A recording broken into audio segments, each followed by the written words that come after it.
네, 안녕하세요. 성북학개론의 강성봉입니다. 네, 네, 박수진입니다. 네, 네. 오늘은 이거 안 하셔서 어찌나 다행인지 모릅니다. 아니 그 방송을 제가 봤는데 많이 유치하더군요. 그게. 네, 저는 안 봐도 알았는데 그걸 또 굳이 보고서 아셨다고 하니 네, 참. 네, 네. 이게 무슨 소리인지 또 모르는 사람들이 또 있을 것 네. 같은데 또 해야 되나요? 아니 하지 마십시오. 네, 네, 네, 이름이 봉자가 들어가서. 네, 네, 네. 오늘 뭐 그동안 뭐 잘 지내셨나요? 네, 뭐 잘 지내는 것 같습니다. 요새. 날씨가 이제 단풍도 이제 많이 져가지고 이제 떨어지는 겨울을 또 기다리는 순간의 계절로 돌아온 것 같습니다. 네, 박 팀장님 뭐 SNS 이렇게 사진 보니까 성북구 이렇게 돌아다니면서 단풍 사진도 찍으시고 풍경도 찍으시는데 갑자기 좀 감성적인 사람으로 바뀐 것 같아요. 네, 약간 혼자 살 준비를 하고 있는 것 같습니다. 어제 뭐 아, 같이 찍을 사람도 없고 혼자 찍으러 근데 다니고 있습니다. 혼자서도 사진도 너무 잘 네, 찍으시고 네. 그 주변에서 옆에서 보면은 뭐 살림살이도 계속 늘어나는 것 같아가지고 혼자 사는 준비가 되는 건지 아니면 누가 감춰진 누군가가 있는 아, 건지 아, 네, 네, 썰렁하네요. 네. 자, 그러면 오늘은 이제 성북학개론 어떤 이야기로 하려고 하냐면 해방 이후에 성북동의 이야기들을 조금 쉽게 우리 청취자들 분들께 소개를 하려고 합니다. 성북동이 뭐 일제 강점기 시대 때 또 많은 문화 예술인들도 모였고 독립운동 활동도 했던 공간이고 격변기를 지나 현대도 또 복잡한 양상이 또 나타나긴 하는데요. 해방 직후의 성북동 어떤 모습들을 떠올릴 수 있을까요? 글쎄요, 이렇게 해방 직후라고 하면 이제 저희가 흔히 생각하기로는 이제 해방이라는 게 엄청난 변화잖아요. 이제 국권을 되찾았다라는 의미에서 하지만 사실 일상생활 사람들의 입장에서 갑자기 막 생활이 크게 확 변한다던가, 물론 이제 일본이 사라지고 어떤 좀 자유로운 정부가 이제 들었을 거라는 기대감 같은 거는 분명히 있었겠지만 갑자기 생활이 확 바뀌진 않을 거 아니에요. 그래서 이제 그런 일제강점기의 연장선에 있던 부분도, 그렇다고 해서 이제 그게 일제강점기가 연장된다는 건 아니고요. 그래서 그런 부분이 좀 여기저기 저희가 찾아보니까 있는 것 같습니다. 네, 역사적으로 이렇게 살펴보면 해방 이후에 해방 후 3년의 시간이 되게 우리 뭐 정치사뿐만 아니라 격동의 시기라고 할 수 있을 것 같아요. 그래서 흔히 얘기하는 뭐 좌익이다, 우익이다, 그다음에 선거를 준비하면서도 뭐 남한 단독 선거가 치러지긴 했지만 그런 이념과 이데올로기, 그다음에 성향들에 따라서 좀 분열되는 혼란기였던 것 근데 이게 같은데. 네. 혼란기라고도 하지만 사실 네네. 해방 3년 공간이라고 혹시 이게 네, 흔히들 책 그렇게 있죠. 얘기하는데, 네네.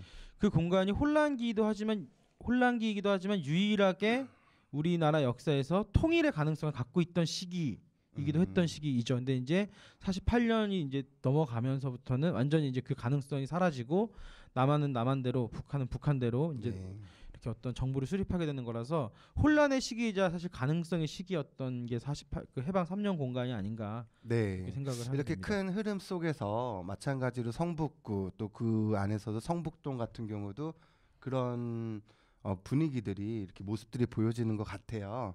그렇죠. 특히 지난 시간에 설명을 이제 드렸었지만 성북 정회의 연장선에 있어서 네. 이 성북동의 어떤 자치 조직이라고 해야 되나요? 네. 관이 아닌 이런 모임들이 있다고 제가 들었는데.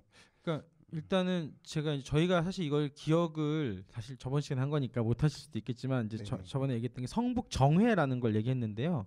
그때는 이제 성북동의 명칭이 성북정이었습니다. 일본식으로. 네네네. 근데 이제 해방이 되면서 이게 성북동으로 바뀌게 되고 이름도 성북정회가 아니라 성북동회로 바뀌면서 기존에 했던 어떤 주민 자치 운동들을 계속 이어가게 되는 부분들이 있습니다. 아, 그러니까 이제 행정구역상으로 일제강점기 때 무슨 안암정, 뭐 성북정 그렇죠, 이렇게 그렇죠. 행정지명을 불렀던 게 그래서 이제 성북정회라는 게 있었는데 행정구역명이 동으로 바뀌기 때문에 네네. 성북동회가 또 그렇죠. 동해가 이렇게 들어서게 되는 불려지는 거죠. 거군요. 네.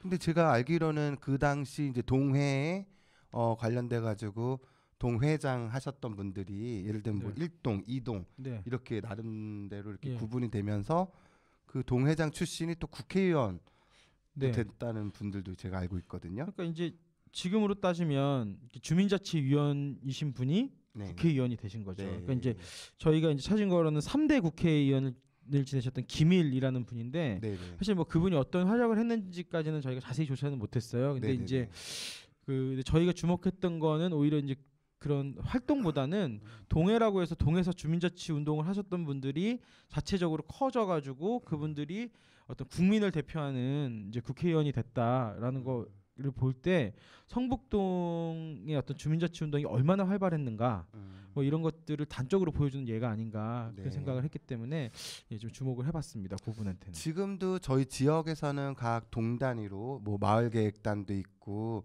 그 마을계획단 안에서도 분과가 여러 개가 있어가지고 네네. 뭐 문화예술분과, 교육분과, 뭐 복지 이런 식으로 마을 주민들이 운영하는 회의체 안에서도 또 관심 분야가 이렇게 또 세분화돼서 이렇게 진행이 되는 것 같은데 이게 또 예전에도 똑같이 이런 모습들이 보이네요. 네, 아무래도 근데 이제 이게 약간 전통이 이어지는 부분이 또 있는 것 같고 한편으로는 뭐 예나 지금이나 성북동 사시는 분들이 물론 이제 뭐 저쪽 에 부촌도 있지만 대부분 중산층을 이루시고 아무래도 좀 여유가 있거나 아니면 동에 관심이 있는 분들이 계속되다 보니까 아마 그 중산층들 중심으로 해서 어떤 주민자치 운동이 계속해서 이어지는 게 아닌가 그런 생각도 하게 되고 근데 한편으로는 저는 그냥 더 좋게 그냥 전통이다 이렇게 생각하고 싶습니다. 네. 네, 그래서 뭐 동민들의 단합이랑 뭐 네. 문화계몽운동, 뭐 교육운동 이런 또 단체가 있었다고. 네, 그래서 이게 자성회라는 운동이 있었는데 이것도 뭐 그러니까 이제 지금도 그 뭐 주민자치 조직들이 뭐 여러 개가 있지만 이분들이 뭐 서로 대립하는 것도 아니고 그냥 같이 이렇게 서로 잘하는 것들을 한다고 보면 이때도 이제 주로 이제 뭐 문화계몽 운동을 중심으로 했던 이제 그러니까 성북동해죠. 성북동해 같은 경우에는 뭔가 이제 주민자치 운동으로 무슨 청원 운동이라든가 아니면 좀 행정적인 어떤 요구를 하는 거였다면 자성에는 아무래도 이제 문화계몽 운동같이 문화 운동을 좀 했던 그런 어떤 단체가 아닌가 이렇게 지금 네네. 생각을 하고 있습니다. 네, 또 아이러니컬하게도 또 이렇게 해방 이후에 또는 이제 한국 전쟁 전후로 사이에 이렇게 보면 또 성북동에 보면 요리집이 많이 있었던 것 같아요. 그러니까 이게 좀 이렇게 뭐랄까요 그런 부분이 분명히 있는데 일단은 서울 사대문하고 가깝고요. 그다음에 경치가 워낙 좋으니까 저희가 조선시대 때도 언급을 했지만 별장들이 많았고 그 별장들이 이제 뭐라 그래야 되죠? 그 별장들이 나중에 일제강점기로 되면서 대거 이제 요리집으로 바뀌는 경우가 많았습니다. 아, 그러니까 뭐 대감들의 별장이나 아니면 뭐 왕실의 별장이나 이런 모습들이 이제 그대로 있는 게 아니라 상업적인 요소들로 전환이 되는 부분들이 그렇죠. 있는 그래서 지난번에 잠깐 언급했던 것 같은데 대표적인 게 은벽정이라는 데 그 충정공 민영환 선생님의 별장이었는데 거기가 이제 그 은벽정이라는 요리집으로 더 유명해져서 뭐 그런 경우도 있고요. 그다음에 이제 길상사가 저희 다 이제 뭐 나중에 또 언급을 하겠지만 길상사가 이전에 이제 대원각이라는 요리집이었다고. 네, 대원각이라는 요리집을 많이 알고 있죠. 예. 근데 그 전에도 요리집이었습니다. 청암장이라는. 요 사실은 잘 네. 모르실 것 같아요. 청취자 여러분들도. 네, 청암장이라는 요리집이었고, 근데 이제 그게 그 단순히 요리집이었다라는 게 중요한 게 아니라 아까 얘기했던 해반 3년 공간의 어떤 그런 격동을 담고 있는 요리집이었습니다. 뭐 엄청나게 큰 사건은 아니지만 제가 아까 일화가 있나요? 예. 또 청암장과 관련된. 일화가 있습니다. 그러니까 제가 네. 아까 전에 그 강성모 국장님도 말씀을 하셨지만 왜 이제 해방 3년 공간의 통일의 가능성을 얘기했었잖아요. 뭐 미군정이 이제 남쪽으로 이렇게 네. 관여도 돼 있고 북쪽으로는 네네. 그 당시 이제 소비에트 그렇죠. 연방이 또 근데 중심으로. 그때 그래서 유엔에서 이제 그 남북 통일 정부 수립을 위해서 이제 그 유엔 임시위원단, 한국 임시위원단을 보냈는데 그 중에 인도 대표 싱이라는 분이 계셨습니다. 그때는 이제 인도 분이신데 그분 그 위원단의 단장이 인도 대표인 싱이라는 사람이란 네네. 거죠. 네, 단장인지는 모르겠는데. 네네, 단장인가요? 어쨌든. 예, 근데 그분의 이제 환영회가 그 청암장에서 열렸던 거죠.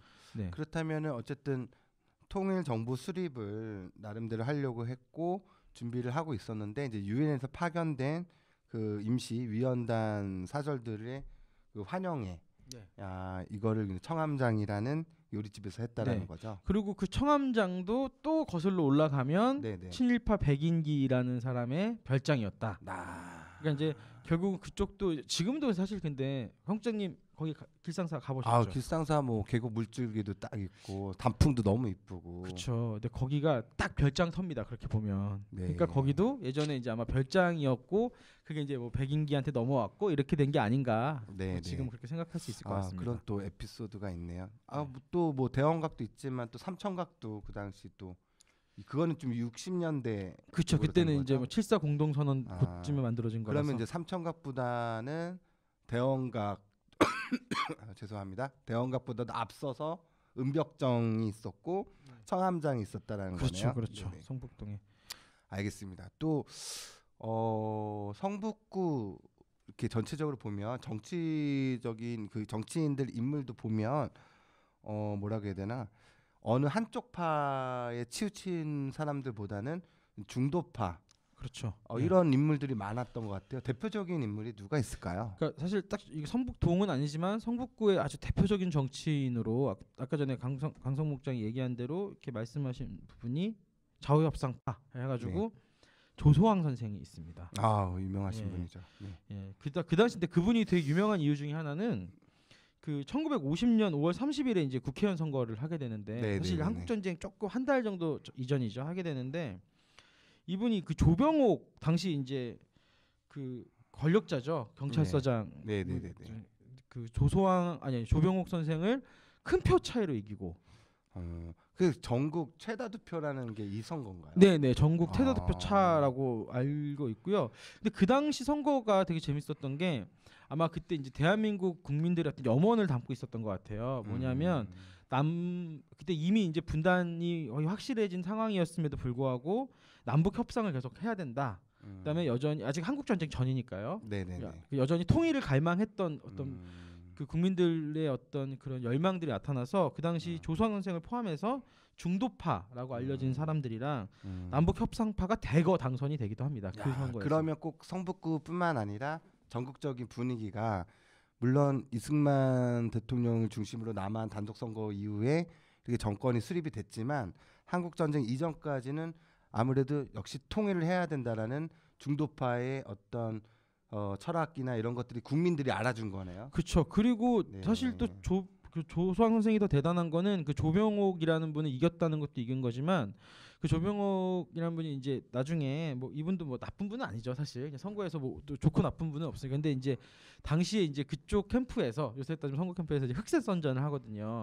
선거할 때는 뭐 예나 지금이나 또 근데 예전에는 더 장난 아니었을 것 같아요. 어떤 걸 했냐면 조소왕 선생이 공산당한테 정치장을 받았다. 우리 조소왕 선생이. 예, 조소왕 선생이 그리고 그게 들켜서 지금 월북을 했다.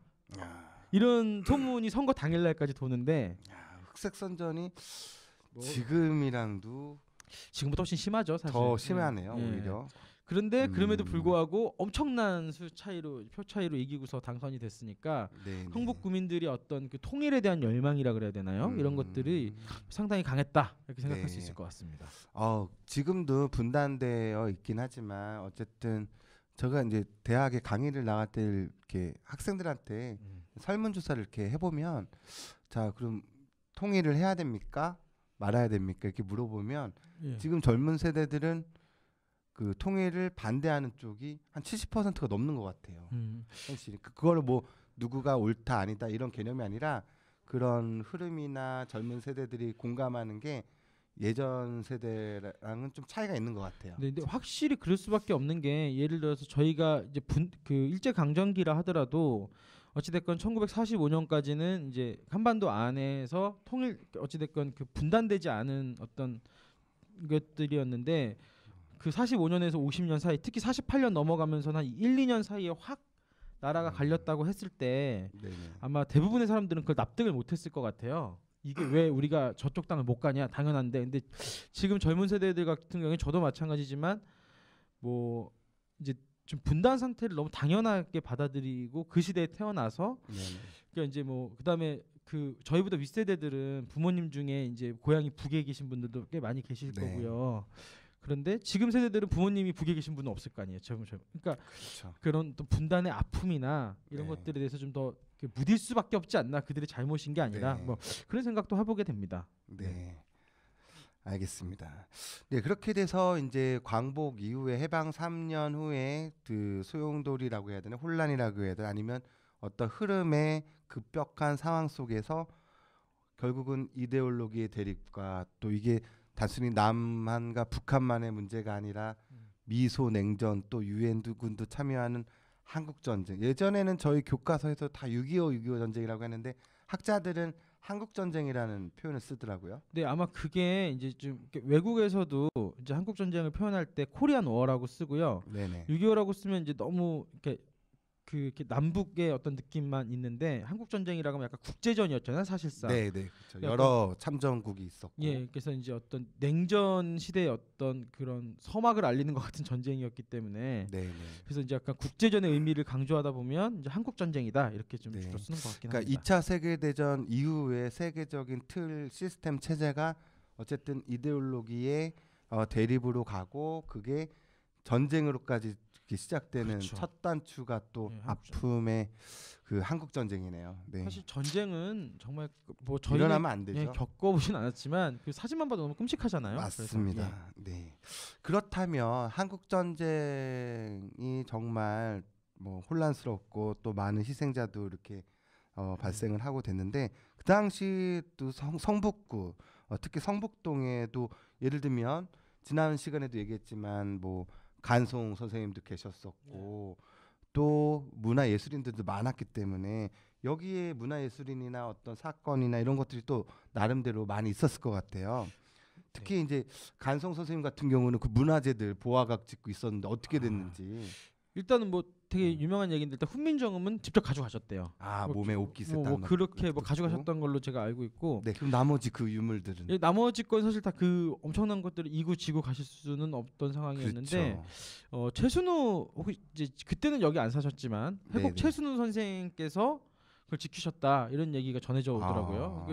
그 최순우의 집에서도 많이 들은 얘기인데 네네네. 그 최순우의 집에서 들은 바에 의하면 이게 되게 이게 막 그 이제 북한군들이 그 문화재를 가지고 이제 북으로 갈라 그럴 때 이제 간송미술관이나 그 간송 선생님 댁에 있는 좋은 술들을 빼다가 먹이기도 하고 포장을 좀- 인민군들한테 예, 가져가려고 하는 그러니까 뭐 술 먹여서 이제 이게 좀 마음도 좀 풀어주고 아, 그다음에 뭐 이렇게 포장을 뭐 했다가 다시 한다거나 뭐 게으르게 한다거나 그렇죠. 뭐 여러 가지 기지를 발휘해서 네. 그걸 또 지키셨다 이렇게 이런 얘기를 제가 최순애 집에서 들은 적이 있거든요. 그게 또 숨은 에피소드네요. 그렇죠. 예. 네. 예, 참. 알겠습니다. 참.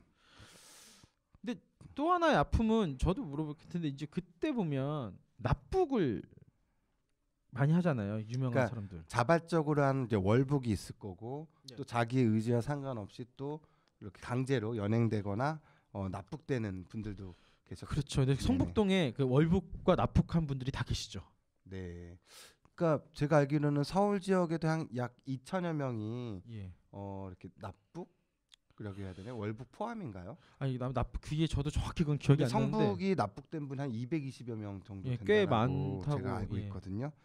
그 중에서도 이제 월북하셨던 또 문화예술인들이 많잖아요.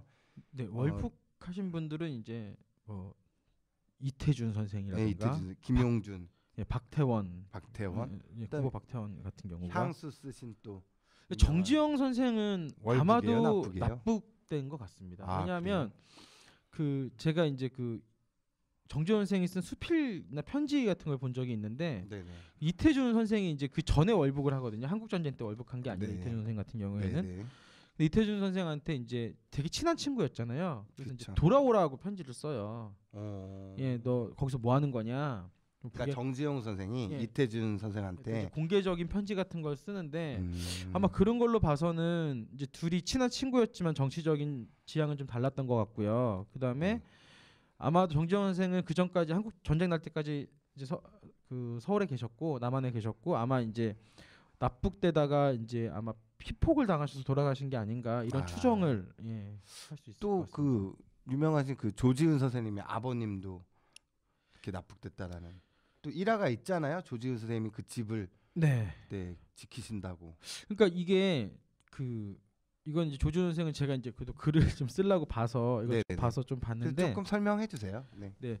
그 조지훈 선생님 같은 경우에는 그 본인이 쓴 스피를 보면 성북동은 무척 좋아하셨는데 네네. 성북동의 그 집은 좋아하지 않으셨어요. 살던 집은.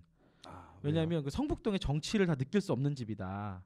그러니까 뭐 성북동이라는 게 이제 산도 있고 뭐 개울도 있고 근데 그 집이 그게 뭐 그걸 다 아우르지는 못한다. 그럼에도 불구하고 돌아가실 때까지 이사를 안 가셨어요. 네. 왜냐하면 납북된 아버지가 혹시 찾아올지도 모르니까. 그리고 그 명의도 아버님 성함이 이제 조헌자 영자 되시는 분이 네. 조헌영 선생인데 집 소유주나 뭐 세대주 이런 거를 그대로 예, 그걸 안 아버지 바꾸셨더라고요. 아버지 이름으로 해놓고서. 그래도 북으로 가신 아버님을 기다리는 근데 마음 저희 아픈 사연이 있네요. 예, 문화원의 백예준 연구원이 찾은 자료에 의하면 조헌영 선생은 88년에 돌아가셨대요. 북에서. 또 그게 또 확인이 됐군요. 네, 그러면 아마 아들이 68년에 이제 병으로 병사한 거를 아마 북에서 들었지 않았을까. 워낙 조지훈 선생이 또 유명했으니까요. 네네. 뭐 그런 거 생각하면 이것도 역시 이제 어떤 전쟁의 비극이 아닐까 이렇게 생각을 하게 근데 됩니다. 또 북한이 이렇게 납북이나 월북 뭐 이런 것 관련돼 가지고 무슨 공작이라고 해야 되나? 그럼 뭐라고 하죠? 그걸 이제 자기네 말로는 이제 좋게 얘기한 거죠. 모시기 공작. 이렇게 사람들 모신다. 모셔간다. 주요 인물들, 뭐 그렇죠. 문화예술인이나 학자라든지 이런 모시기 공작. 예, 그렇게 해서 이제 사실 네. 그 유명한 그 사람들을 그러니까 약간 이거 뭐 적절한 비유일지 모르겠지만 임진왜란 때 이렇게 일본 외병들이 이렇게 일본군들이 조선 뭐 도공들을 잔뜩 그렇죠. 잡아갔잖아요. 네. 근데 약간 그런 것처럼 이게 이제 약간 특정하게 아예 목적을 가지고 유명 인사들을 좀 데리고 간 게 아닌가 그런 생각을 또 합니다. 그런 그 당시에도 뭐 안가라고 해야 되나요? 한국 전쟁 당시에 그러니까 이거는 연금되고 뭐 이런 어떤 구금됐던 공간. 여기가 한국 전쟁하면 또 역시 또 미아리 고개잖아요. 그렇죠. 예, 반장의 미아리 고개 또 떠오르고. 근데 이제 여기가 그러니까 이제 사대문을 나오면 미아리 고개로 가는 딱 이제 시작점이잖아요. 예, 시작점이니까 여기다가 안가를 만들어서 이제 그분들을 연금해놨다가 끌고 갔다. 뭐 이런 그 기록도 있습니다. 맞아요. 여기 성북동 쪽, 정릉 쪽 그 사이에 그런 안가였다라는 공간들이 뭐 이렇게 주변 분들 물어봐도 이쪽이 많이 있었다라고 얘기를 하더라고요. 그리고 사실 정확한 위치는 저희가 지금 알 수 없지만 그 요정정치 시대라 그래야 되나 군사 정권 시절에도 여기 뭐 대원각, 성북동 주변에 안가가 있었다라는 이야기들은 돕니다. 근데 저희가 이건 확인을 못 하겠어요. 무슨 자료가 남은 것도 아니고 하니까. 국정원식 뭐 이렇게 조사를 해야 되나요? 네, 그거는 좀 확인을 못 하겠습니다. 알겠습니다. 그래서 이런 월북, 납북 관련된 인물들, 이런 인사들에 대한 연구를 좀 해야 되고 왜냐하면 어쨌든 지금 뭐 문화예술인이나 주요 뭐 이렇게 유명하신 분들을 뭐 선양 사업을 하거나 이런 게 있었는데 이제 군사 정권 때문에 좀 이렇게 자취가 감춰져 있던 분들이 다시 이렇게 떠오르고 있는데 그분들은 또 고향이라고 해야 되나요? 이런 선양 사업을 할 때 뭐 보통 생가터 살아셨던 그렇죠. 집들 이런 걸 해야 되는데 성북동 주민이셨던 분들이 이제 월북이나 납북됐을 때 그분들을 기리는 작업들도 많이 필요하겠네요. 그러면 그렇죠. 시대가 좀 바뀌었으니까. 시대도 좀 바뀌었고 저는 이제 조금 이제 좀 성숙된 저희가 이제 많이 사회가 성숙됐지 않습니까? 그렇다고 보면 그분들이 월북을 해서 뭐 이렇게 해서 나쁘다 이렇게 얘기할 수는 없는 것 같고 당시 그분들이 왜 그런 고민을 했는가 그렇죠. 이런 고민을 같이 해보는 게 더 중요하지 않을까. 그러니까 물론 그분들이 뭐 북으로 가서 한국 전쟁에 참여하신 분들도 있고 그럼 지금 대한민국에 큰 피해를 주신 분들이죠. 그렇죠. 그렇게 되면 그런 분들도 있지만 이제 그분들을 뭐 좋다 나쁘다 이렇게 평가하는 것도 물론 가능하죠. 저게 안 된다고 얘기할 수는 없을 것 같습니다만 그럼에도 불구하고 그분들이 왜 그런 당대 지식인들이 그런 고민을 했을까? 지금 우리 입장에서 또 생각을 해보면 왜냐하면 또 저희가 했던 선택들이 저희 후대한테는 또 불합리하게 느껴질 수도 있잖아요. 그렇죠. 그러니까 그런 것처럼 왜냐하면 사람 개개인마다 생각이 있고 또 자기의 논리와 철학이 있으니까 그거를 뭐 옳다 아니다 시비로 구분할 건 아닌 것 같아요. 이제 고민으로 그리고 왜냐하면 개인적 경험이 되게 중요하다고 생각하는 게 아까 조지훈 선생님 아버님이 조원영 선생이 납북됐다고 했지만 조원영 선생님은 또 재헌 국회의원이셨어요. 그러니까 아마 모시기 공작의 대상이 됐던 것 같습니다. 그렇게 됐던 것 같은데 조지훈 선생 같은 경우에는 아버지의 납북 때문에 평생 반공주의자로 사세요. 그러니까 강한 그렇죠. 예, 또 아버지 그러니까 나이가 20살 정도밖에 사연들이. 차이가 안 나거든요. 네, 아버지랑 예, 그래서 막 그런 것도 있지 않나. 알겠습니다. 이렇게 생각합니다. 한국 전쟁의 또 격동의 시기 때도 역시 성북동도 그런 흐름과 관련이 또 있네요. 그러면 한국 전쟁 또 이후에 이 동네 모습들도 바뀔 것 같고 인구들도 전체적으로 대한민국 또 전쟁으로 인해서 많이 또 돌아가신 분들도 계시고 네. 인구가 줄어들었었다고 얘기를 알고 있는데 네네. 이쪽 성북구 성북동도 많이 좀 그런 변화가 있나요?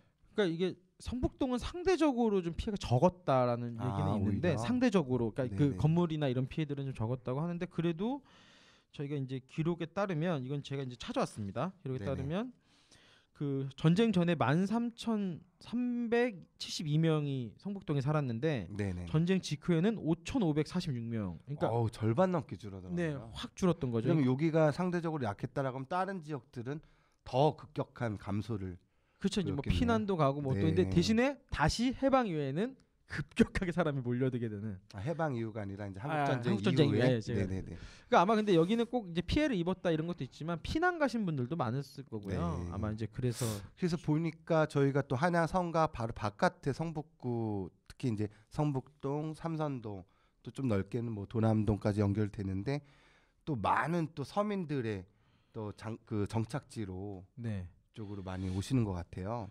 그러니까 이제 여러 가지 이제 이거는 이제 꼭 한국 전쟁 그러니까 해방 이후에 한 번, 한국 전쟁 이후에 한 번 이렇게 두 번 있었던 것 같아요. 그러니까 해방이 되고서 그러니까 해방 직전에 이제 일제가 아주 정말 난리를 필 때 있지 않습니까? 그때 그 토막민들이라고 해서 토막촌들이 토막 굴 파가지고 이렇게 그게 사셨다는 급격하게 거예요? 줄어들어요. 네. 왜 줄어드냐면 다 잡아서 징용 보냅니다. 일본 네. 그러니까 일제 말에 예. 이제 중일 전쟁이랑 이제 태평양 태평양 전쟁까지 하니까 예. 그런 군인들을 마저 모집을 해야 되니까 거기 서민들이나 토막굴에 있는 분들을 그냥 강제로 징용을 네, 한다는 그래서 얘기네요. 급격하게 줄어드는데 또 안타깝네요. 네. 이럴 때 서민들만 계속 죽어나는 거죠. 사실 이게 되게 슬픈 일이죠. 네. 근데 이게 이제 해방이 되고 나서 갑자기 또 그분들이 다시 늘어나요. 네. 그런 토막민들이 늘어나서 그런 모습들이 어떤 뭐 문학 작품 속에서도 그런 모습들이 나온다고 하는데 네, 그 김동리라는 분은 너무 잘 아시죠? 그 김동리의 혈거부족이라는 어떤 잡지가 있는데 그 수필이 있는데 그 혈거부족을 보면 거기가 이제 삼선교랑 도남교 사이의 얘기들을 적고 있어요. 그러니까 삼선교와 도남교 예, 근데 사실 네네. 지금 도남교 위 자리는 제가 아직 사실 거기까지는 자세히 못 찾아봤는데 어느 그림은 그려지네요. 예, 그림은 네네. 그려지는데 거기 보면 혈거라는 게 땅을 팠다라는 거잖아요.